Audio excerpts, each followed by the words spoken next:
Hello and welcome to Flash Forward. I'm Rose and I'm your host. Flash Forward is a show about the future. Every episode we take on a specific possible or not so possible future scenario.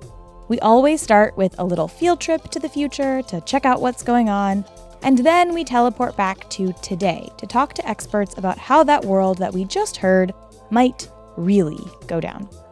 Got it? Great. Before we go into the future this episode, I just want to thank everybody who filled out the listener survey, all 688 of you. It really does help to have this information.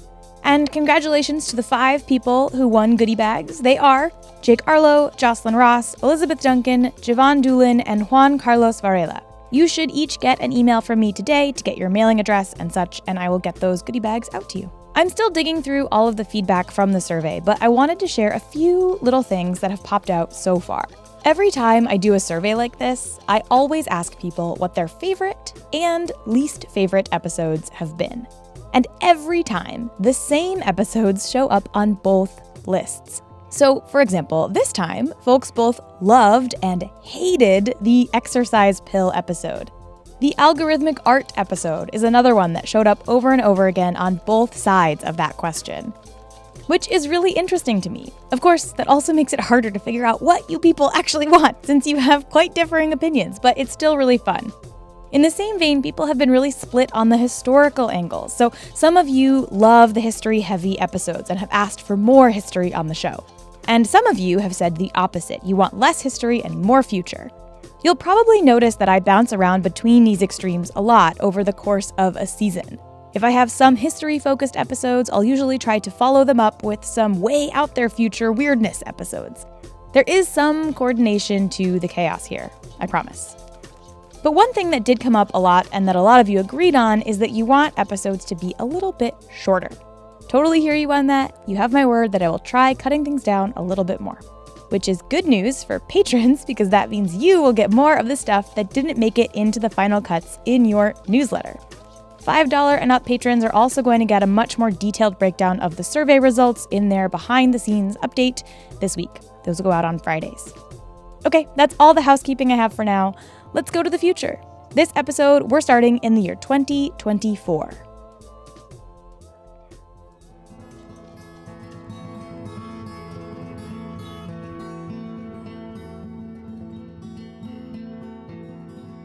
Hello, and welcome to the Catch Partnership Program.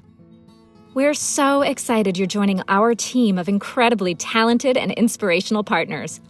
Here at Catch, we believe that it's personal connections that really matter. The conversations you have with your friends, your colleagues, your family. Those are the ties that bind us together, the people who ground us and keep us going.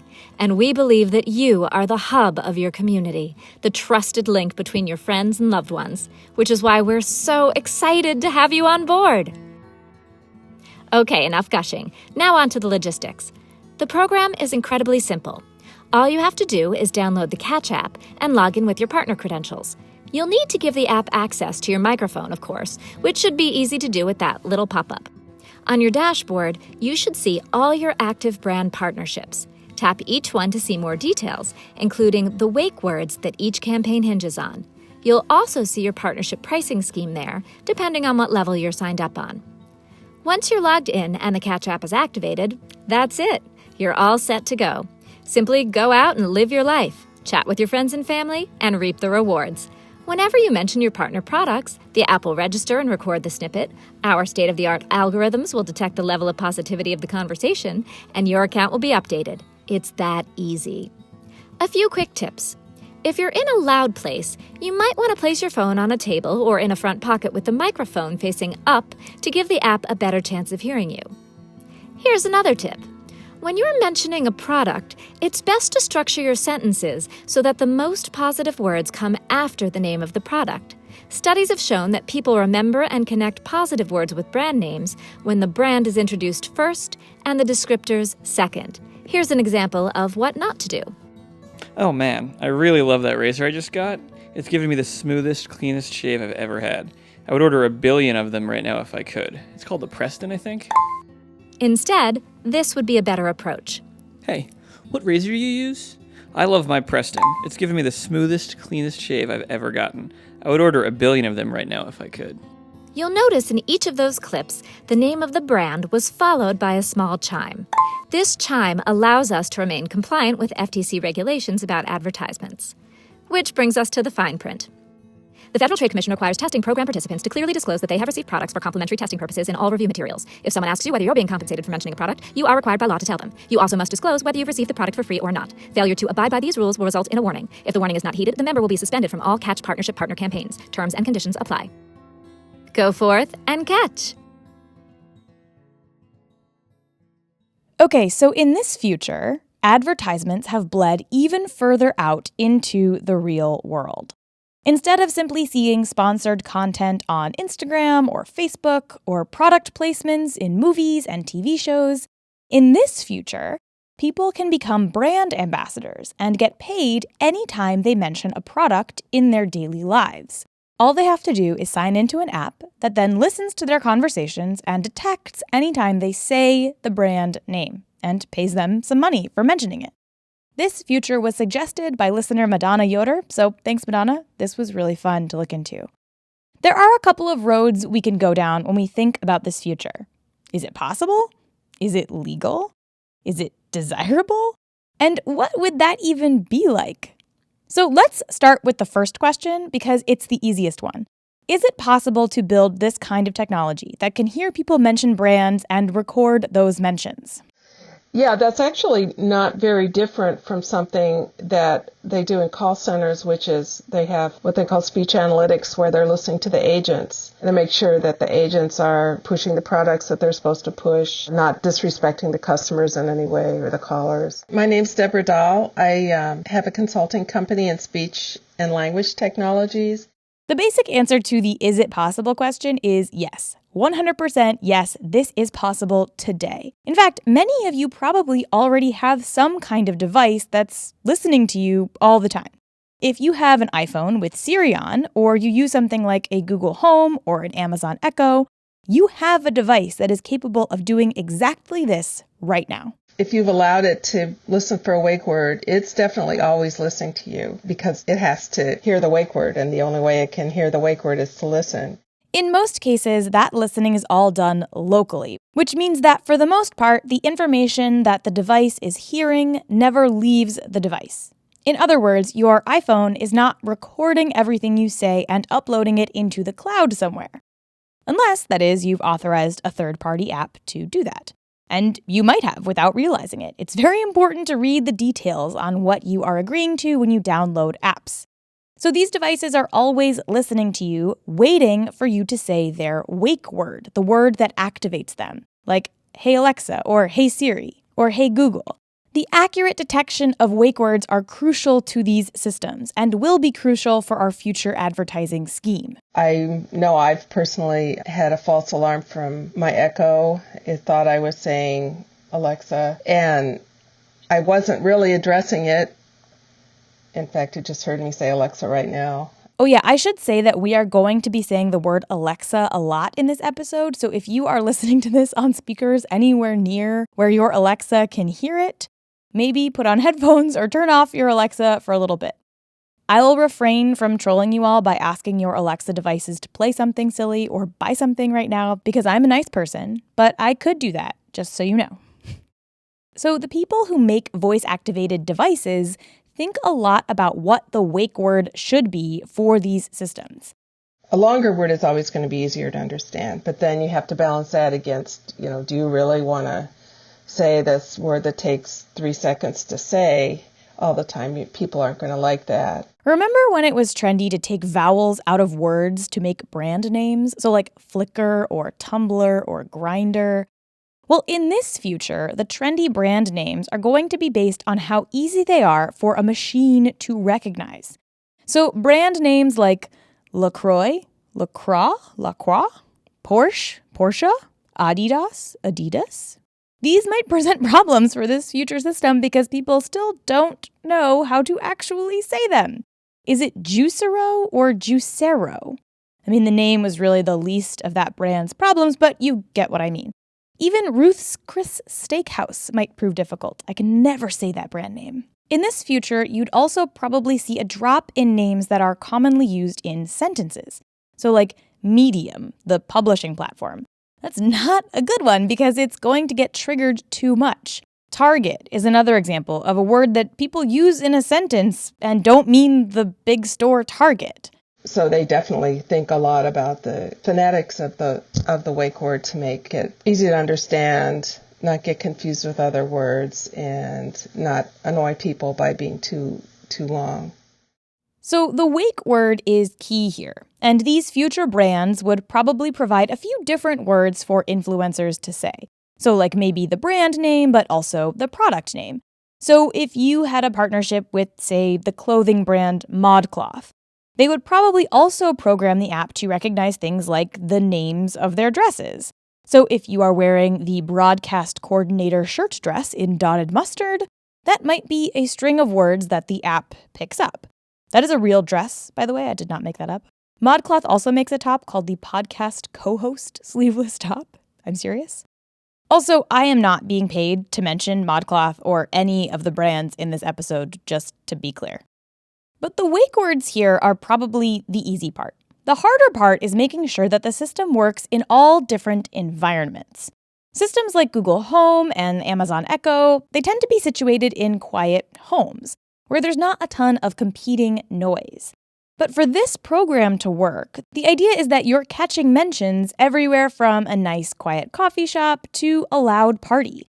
Wherever your influencer goes, the app has to be able to hear them. It's not that noise all by itself is a problem, because if the noise is really consistent, you get examples of it and you train the recognizer to hear sounds in those environments. But the real challenge is this changing environment. You can't possibly get examples of every possible noise. You might have noticed, for example, that Siri struggles in the car or in loud outdoor spaces. And the same would be true of this setup. But this is something that voice technology experts are working on, and it's getting better and better. But what happens when the app actually does hear the wake word in this advertising setup?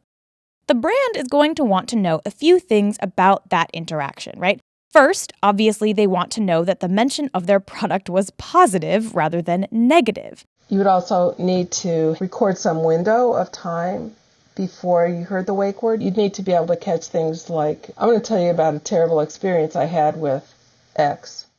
This isn't that hard either. You could have the app always storing about 30 seconds of data before deleting it. If the wake word is triggered, it saves that previous 30 seconds and bundles it with the next 30 seconds or minute or whatever period of time the brand decides to record. From there, the app manufacturers could do all kinds of things. Of course, they could manually transcribe and have someone read through all of the interactions, but that's not that efficient. Instead, what they would probably do is something called sentiment analysis. And this is basically what it sounds like, the analysis of the sentiment of something. This is usually applied to text, so like a huge pile of consumer reviews or social media posts. You have an algorithm comb through them and flag each one as positive or negative. But you could also apply this to audio, too. You can detect positive or negative tones of voice. This is the kind of analysis that Deborah was talking about being used on call center employees. Not just to make sure that they stay on script, but also to make sure that they stay positive enough. By the way, side note, if you have not seen Sorry to Bother You, the movie, you should absolutely go see it. Okay, so the brand is going to want to know that the mention of their product was positive. But they're also probably going to want to know who the influencer is talking to, right? I mean, it's kind of gross to boil people down to their value, but to a brand, a child, an adult, a gas station employee, a CEO, these all have different values. They're also going to want to know if the person is talking to a small group, a large group, a single person. So how does an app try to tell that? If they speak, if all the different people are speaking, then you can, look at how many different voices there are. If they don't speak, then you have to do something with the camera, which I think would probably be done, but then you'd need to be pointing the camera at all the people. And this brings us to the big P question, privacy. It's one thing to record what this influencer is saying since they've opted in. But if this app is recording a conversation that this person is having with someone who didn't opt in and maybe doesn't even know this is happening, is that legal? It's a pretty messy area. Does this constitute some kind of unauthorized interception or eavesdropping under the law? This is Lee Tian, a senior staff attorney at the Electronic Frontier Foundation. The Federal Wiretap Act regulates not only wiretaps, listening to people's phone calls or email interceptions, electronic communications, but also the recorded overhearing of conversations. One of the interesting things about the legal framework on eavesdropping is that it is tied under federal law, at least, to the question of what is the reasonable expectation that your conversation will be recorded in the first place. So the legal question here basically comes down to this idea of reasonable expectation. In other words, what is reasonable to expect in this situation? What was your reasonable expectation that you weren't being recorded? If you're standing somewhere having a conversation with someone, I would say that we would have a pretty strong expectation of not being recorded, and that's a pretty reasonable thing. The key thing here is that reasonable expectation can change. Take video surveillance, for example. If you're in an airport, it's probably unreasonable to not think that there's a camera somewhere that's recording you. And so you would no longer have or you might not have a reasonable expectation of non-interception there with respect to video. But 25 years ago, that wouldn't be the case. The reasonable expectation would have been that you are not being watched by cameras. So the reasonable expectation of privacy when it comes to video surveillance has changed over time. So now let me shift back to the question of audio being picked up, which is part of your advertising example. It's, comes to us with the rise of Alexa and that sort of thing. We're now asking that same question, in a given space, is it reasonable for people to think that there isn't a recording device in their environment that is recording them without their knowledge? So if you have an Echo in your house, you know it's listening. But if I come over to your house and I don't realize that you have one, do I have a reasonable expectation of privacy or not? This is a big question right now, and it's unclear. As sort of a quick aside/rant, this is why having conversations about privacy and surveillance and technology early is really important, because we do actually get to choose what reasonable expectations are. We can say, actually, no, I don't want to be listened to all the time. And we can push back on these devices in their social context. And that actually matters because it changes the way the law thinks about these things.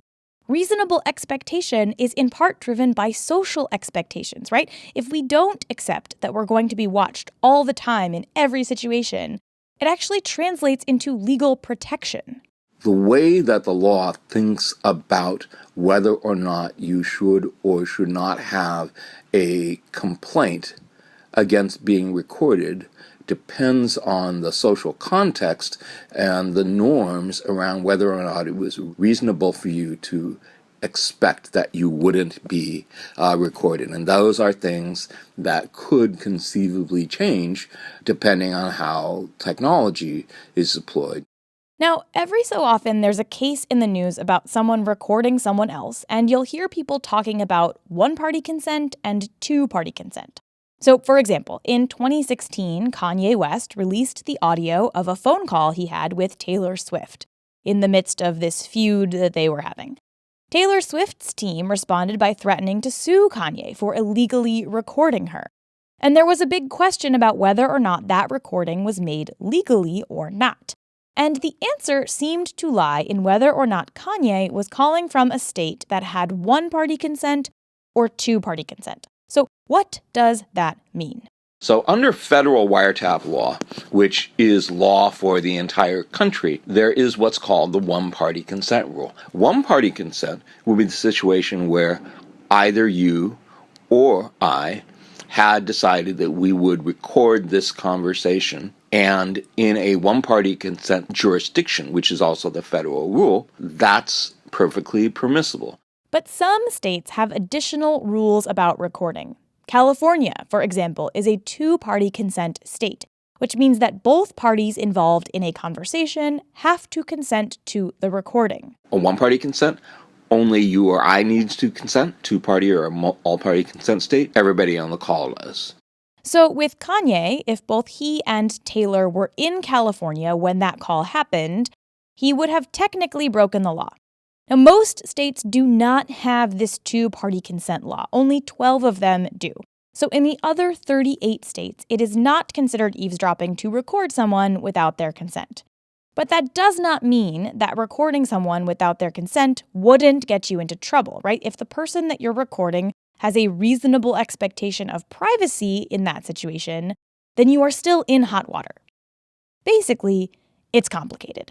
But even if it's legally okay to have something like this, where anybody can record their conversation for the sake of advertising, it's definitely socially weird.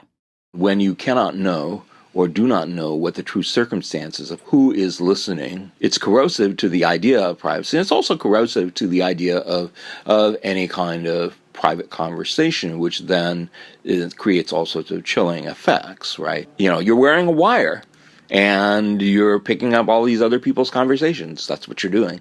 So what happens if we do go down this road? What happens if Instagram influencers step off the screen and into our lives? How does this impact the celebrities who are currently making a ton of money shilling for products on Instagram? What happens when we can't tell who's selling something and who is actually trying to help us find a good toothbrush? All that and more after this quick break. Okay, so this is technically possible, ethically dubious, and legally gray. But those things never stopped us in the past, right? I mean, the idea that brands might be paying people in our lives to push products to us without us knowing is not that far-fetched. You have probably seen secret advertisements on Instagram or Facebook, for example, and not even known about it. To really understand current advertising culture, you have to understand two things: Instagram and B-list celebrities. And to understand those two things, I called the foremost experts on not quite celebrities.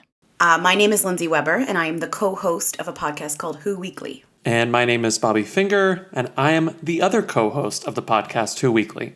It's a podcast about the lowest tier of celebrity. We call them Who's. And if you're wondering who Who's are, they are the celebrities who you see frequently in the news, but you don't know who they are, and they make you say, who, as opposed to celebrities you see all the time that make you say, oh, them.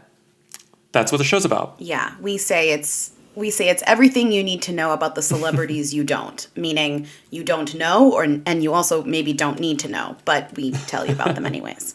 So think of Who Weekly like this. You're in line at the CVS buying something, and you're looking at the magazines in the checkout, and there are these people on the covers of these magazines, and you're like, who are those people? Those are the people that Who Weekly is about. Who are these? Why do these people need the biggest headlines in the world on the cover of, like, In Touch? So if you've ever scrolled through Instagram and seen various celebrities promoting products, they are doing something called Sponcon. Sponcon is the internet version of sponsored content, which has existed for a very long time. We've always had sponsored content. We've always had ads. We've always had commercials. But now Sponcon, which is kind of the spawn of sponsored content, but shortened into SPON usually, is what you see across Instagram, what you see on Twitter, what you might see on Facebook. I would say Instagram is where it mostly lives, where you have influencers and YouTube, influencers, micro celebrities, big celebrities selling stuff on these platforms. And one of the main marks of a who, a B-list celebrity, a person you probably don't need to know, is bad Sponcon. Or not even bad Sponcon, but just like weird Sponcon. Do you two have favorite examples of terrible Sponcon? Yes. Oh my God, yes. Yeah. I think our favorite. Do you want me to say the pork board? Our favorite one, I would say, is Joe Jonas's wife, probably, Lindsay. Am I right? The I was just going to say the pork which board, right? was a sponsorship, a piece of Sponcon that was done by Joe Jonas of the Jonas Brothers' wife, Danielle Jonas. If you don't know who she is, that's completely understandable.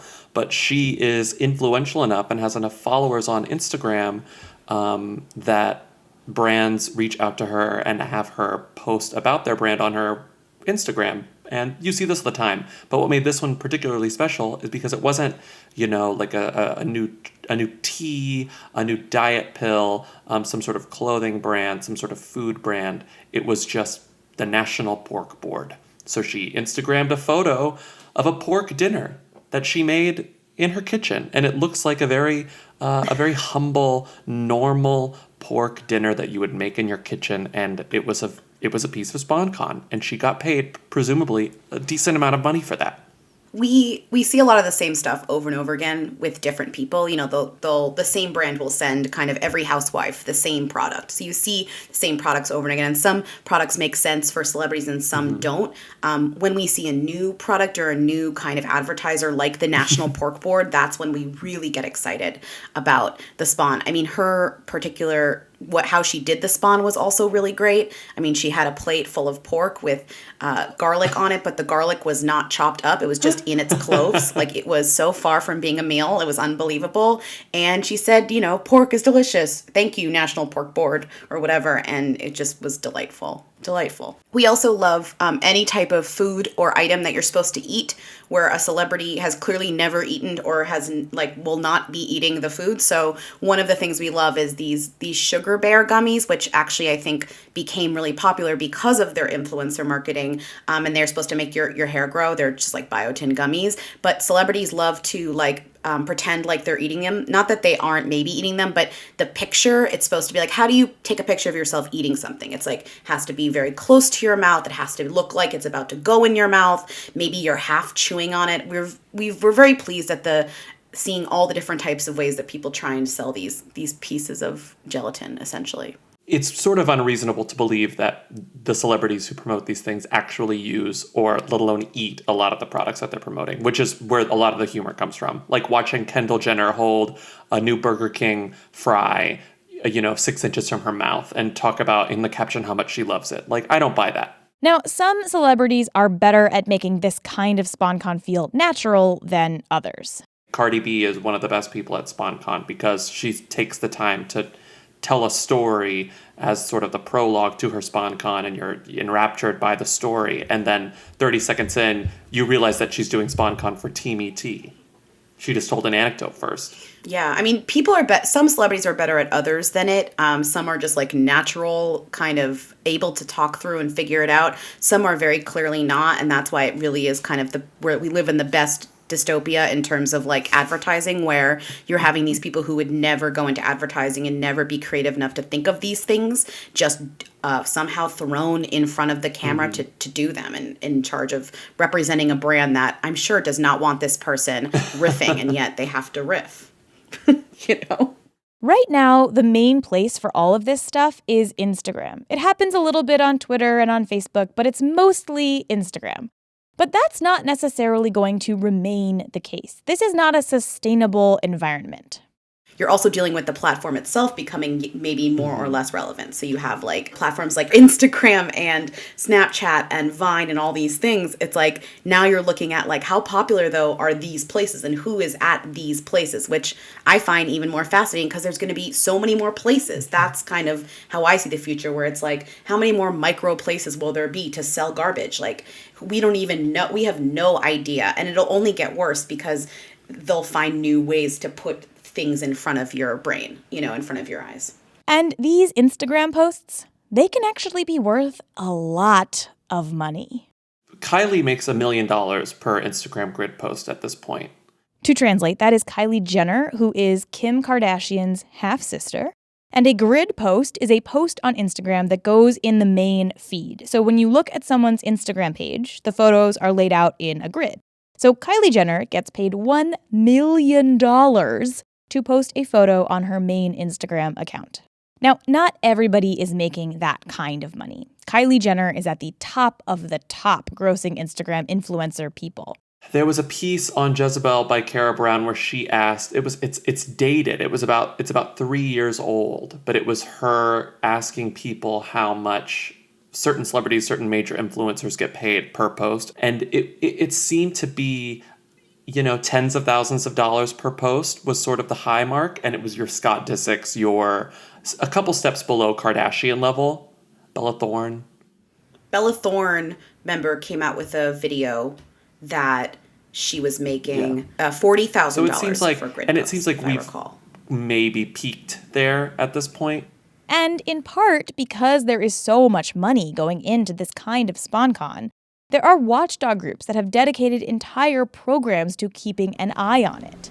We fight unethical, aggressive, illegal forms of advertising and marketing, especially when it's reaching or targeting vulnerable populations. So we do a lot of work to protect children from this type of marketing, which actually relates directly with what you're talking about here, because even though children aren't actually supposed to be on social media platforms under 13, according to the policies for all these platforms like Instagram, they definitely are, and they are most vulnerable to the influence of celebrities and also their peers who are being paid to promote various different products. This is Kristen Strader. She's the campaign coordinator for something called the Commercial Alert Program, which is part of an organization called Public Citizen. So traditionally with advertising, it's clear, like on a television commercial, you know when it's a commercial, you know the separation between commercial and genuine content or programming. But with Instagram and social media in general, it becomes a blurred line because what you have is genuine content provided by celebrities or just average people, whoever's on the platform, mixed with commercial speech. Which is one of the reasons that Kristen and her organization have been pushing the Federal Trade Commission, the FTC, to crack down on these posts.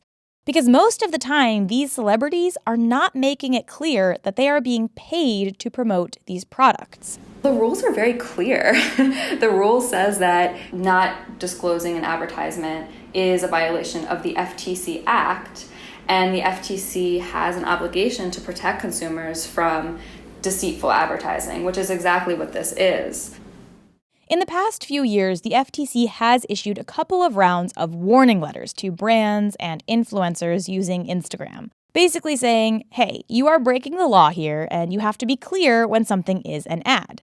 So you might have noticed that now celebrities are adding the hashtag ad or sponsored or partner to their captions. But they're still not always doing that. It is getting trickier because there are some bigger influencers like Vanessa Hudgens, for example, who is using the hashtag advertisement in a lot of her posts now, but then she's doing Instagram stories where she's being paid to promote a product, and she's not using the hashtag there. So Instagram stories are another part of Instagram where you can post photos that disappear after 24 hours. So there are grid posts, which you can see anytime you go to someone's page, and then there are stories, which tend to be looser and more relaxed, and are also ephemeral. They go away after 24 hours, which makes them much harder to regulate, because if you don't catch them when they're up, you won't see them, which in turn makes the FTC's job a lot harder. So far, the FTC has only actually fined people in one case of undisclosed sponsored content. 2 guys who were promoting their gaming service. But other than that, they've just sent warnings. And Kristen says that since they're not really enforcing these rules, celebrities feel like they can get away with not disclosing their ads. So influencers overall are saying, okay, well, there's no consequence for this, so why would I do it? So what the FTC really needs to do is to enforce their policy, and it might take just fining a handful of the worst actors, right? The people who are doing this all the time and who have really large followings, if they start to find those people who can actually afford to pay those fines, then hopefully that would set a precedent and everyone else will not want to be on the receiving end of a fine. But the real future of advertising isn't Kylie Jenner being paid a cool $1 million for a photo on Instagram. Instead, it's your friend from high school, or your pastor, or your yoga teacher, or your teenager. There's this newer kind of thing happening where companies are paying someone who might be like the figurehead of a small community to post endorsements for products. Whether it's hip-hop music or working out, you will find hundreds, if not thousands, of influencers being paid to push products on their followers without using any type of disclosure. About a year ago, a bunch of brands did a bit of number crunching, and what they found is that there is a point at which you can be too famous for an Instagram advertisement to work. One marketing company called Makerly analyzed over 800,000 Instagram users with at least 100,000 followers each. What they found was that people with less than 1,000 followers received likes on their posts 8% of the time. In contrast, users with over 10 million followers only received likes 1.6% of the time. What Makerly decided was that the sweet spot when it comes to engagement is actually about 1,000 followers, not millions. So what companies have been doing is identifying people with about 1,000 followers who seem like leaders of a group or a community, people with some sway in some specific world, and paying them to promote products. And these people are called micro-influencers. Yeah, it's almost an insulting term, right? Micro-influencer. Yeah, I think that the micro-influencer gigs are actually even more egregious and sneaky than someone like Kim Kardashian posting something, right? Because when we look at celebrities, we know, we have an idea that they might be paid to wear a dress, or they probably got that dress for free or something like that. But when it comes to our peer group, we don't expect that from them. And they're often sharing less edited versions of their lives with their audience. So I think it becomes even more egregious in that we trust these people to be honest with us because they're our friends, they're our family. There are even agencies out there that can match brands with these so-called micro-influencers. One of them is called Knack, and their website says that using their system, brands can, quote, activate micro-communities to deliver authentic posts to their personal networks, increasing the value of word-of-mouth advertising through higher engagements, end quote. So I have this friend from high school who is one of these micro-influencer people. I'm not going to name her because who am I really to judge? But she recently started posting these exact kinds of things on Instagram about a variety of products that I am 99.9% sure that she is being paid to post about. And it's kind of fascinating, honestly, to watch someone that you know become a micro-influencer. If you have teenagers, some of your kids' friends might actually be getting money from these companies to post stuff on Instagram. This is a thing that brands are doing now. They're reaching out to cool teens who have influence in their teen groups and paying them to post sponsored content. So in this future, we're really just taking this micro-influencer scheme one baby step further.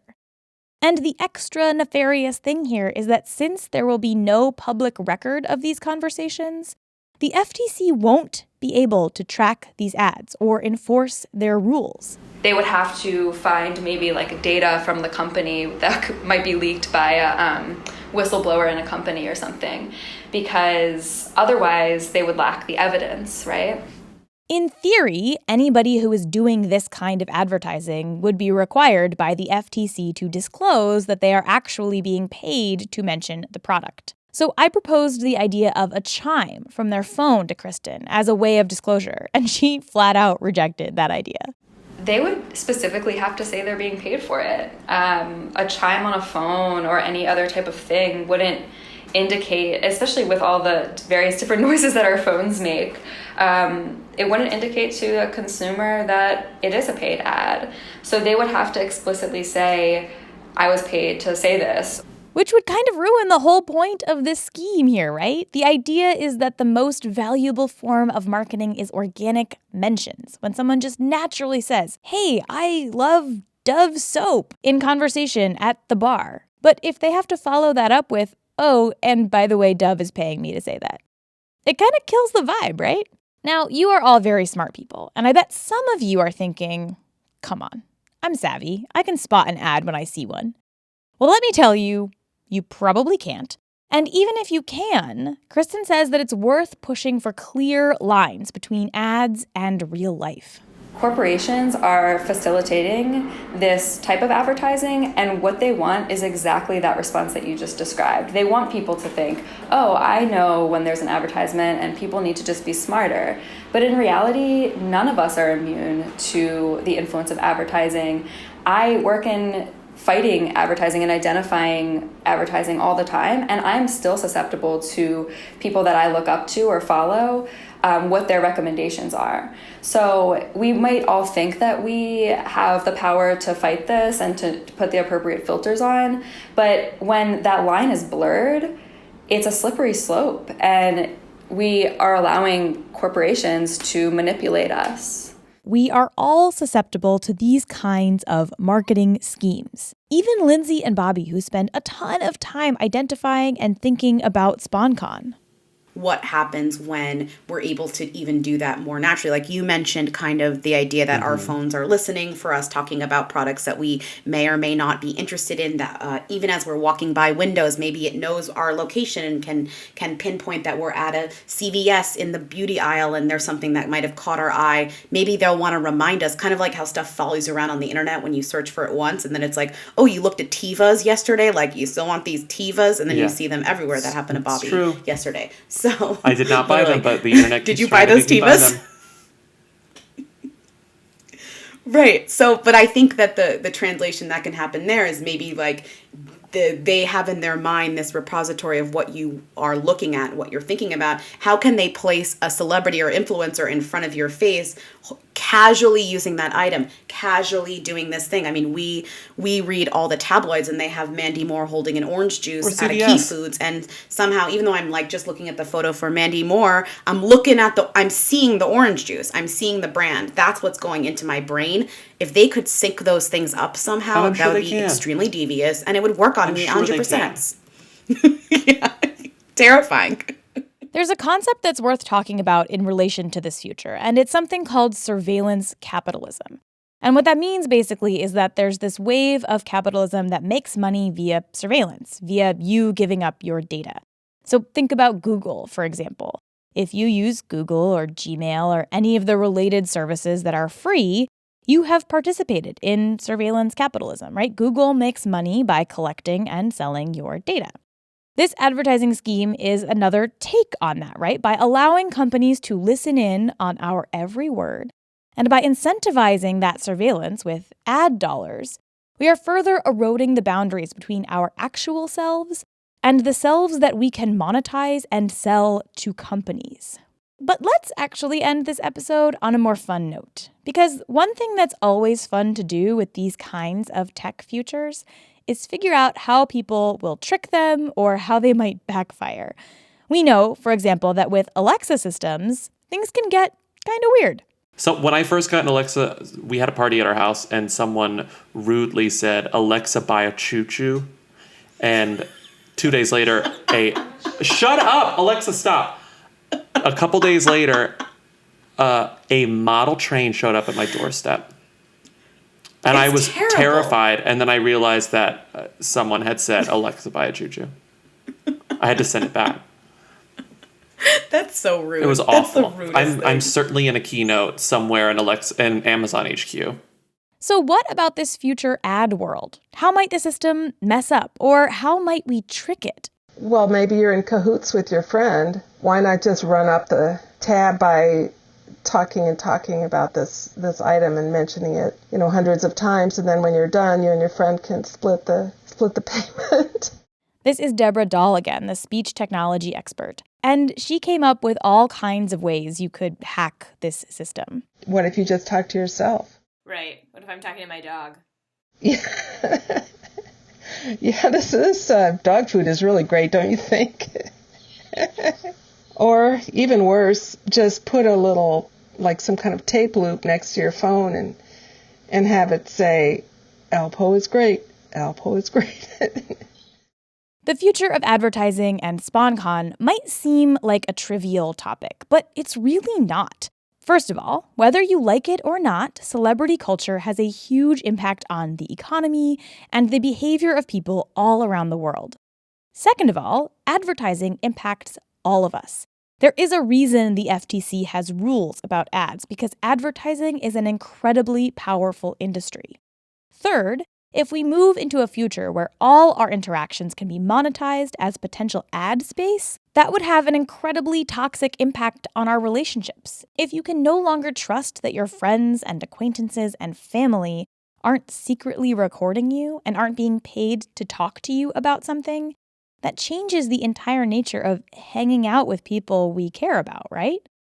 Or maybe you're thinking, sign me up. Why shouldn't I make some money to talk about stuff that I like? What would you want to advertise if you were like targeted for this? Tourist destinations, badly. That's like the dream. What? That's like a very recent thing. Mandy Moore went to the top of what mountain did she climb? Kilimanjaro. And it was like all these tabloids are picking up on, Mandy Moore took a vacation in between filming seasons of This Is Us. In This Is Us, she climbed Mount Kilimanjaro. And then you look and you realize that it's very devious. It was sponsored by Eddie Bauer. And she just got a free vacation. I think the dream is a free vacation or Sabra hummus, just because of the connection to Lea Michele. She's one of their brand Sabra ambassadors. And how fun would that be to be a brand ambassador to Sabra hummus? I think it would be tremendous. Yeah, but I think we still are looking for our perfect mayonnaise sponsorship. We have not gotten the perfect mayonnaise someone sent us free mayonnaise, but honestly, it was sort of an artisanal mayonnaise, and I wasn't a huge fan of it. I want like a Hellmann's. Wow. Who Weekly, brought to you by Hellmann's, is a dream.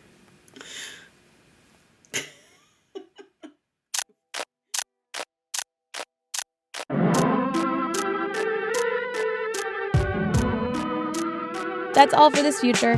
Flash Forward is produced by me, Rose Eveleth. The intro music is by Asura, and the outro music is by Hustleonia. The fictional future advertising guru is played by Tamara Krinsky, who is the co-host of the Science Channel show Tomorrow's World Today, where she explores the latest, greatest technology and sustainability efforts. The first season is currently streaming on Amazon. Please go check it out. It's very cool.